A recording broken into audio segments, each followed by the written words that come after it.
Hello again. It's been a couple of months since I spoke to you, I think, so it's well due that I should update you with how I've been getting on.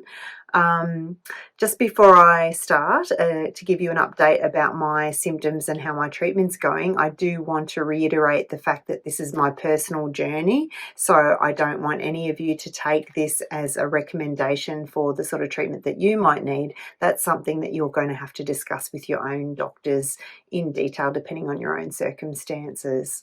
So, how have I been going? Well, when I spoke to you a good couple of months ago, I had talked to you about post-surgical treatment of breast cancer. So we talked a little bit about endocrine therapy, so the tamoxifen versus aromatase inhibitors, also about the different treatments for flushes, which had kicked in with a vengeance for me after a certain amount of time post-surgery.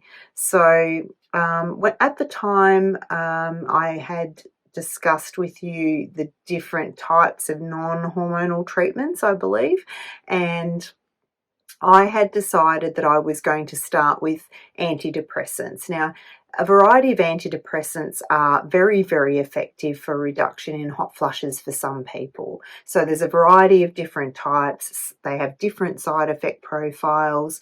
In my particular case, I had used antidepressants in the past just for mental health issues and not found them particularly great because of side effects, so I avoided that particular one that I'd used then and went for a different one in the hope that I would not get those side effects again.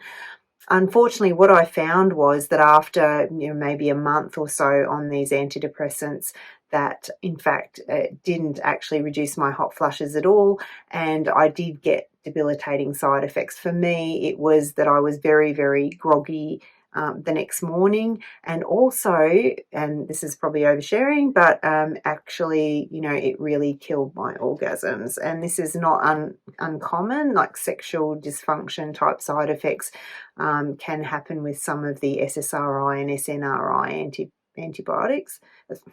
Antidepressants, I'm sorry. Yes, as you can see, my brain's not functioning really very well at the moment because it's just ramped up towards Christmas and the pace of life has increased, hence the reason why I haven't actually been doing very many videos recently. Anyway, that aside, yes, antidepressants. So I found that I wasn't getting the benefit that made it worthwhile considering the side effects I was getting. I then went to see a different specialist to talk about my other options. I kind of knew what those were, but I just wanted to talk to somebody who did a lot of prescribing for women post-breast cancer to find out their opinion. So one of the options are, well, there's a couple of different kinds, but different types of anti-epileptic medications which act on the brain can reduce hot flushes for some women as well. And sometimes these can be about equivalent in effectiveness to antidepressant medication.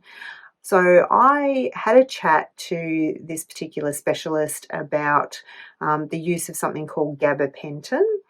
Now there's gabapentin, there's clonidine, there are a few other things that we most commonly use, and if you want to know more about those, go to the AMS, the Australasian Menopause Society's website, and have a look on their information sheets section for the information sheet about non-hormonal treatment of menopausal symptoms. But I talked about these range of options. For me, clonidine wasn't going to be a great choice because it actually can lower blood pressure. Now, if you've got high blood pressure, that's probably a good thing. But for me, I already had really low blood pressure, so that was just going to put my blood pressure right through my boots and have me falling around all over the place, so that was no good. Actually, what we talked about was the use of gabapentin, which is an anti-epileptic medication. Now, I was particularly concerned about using this because I'm particularly susceptible to the sedating side effects of many medications, and I thought that gabapentin would knock my socks off.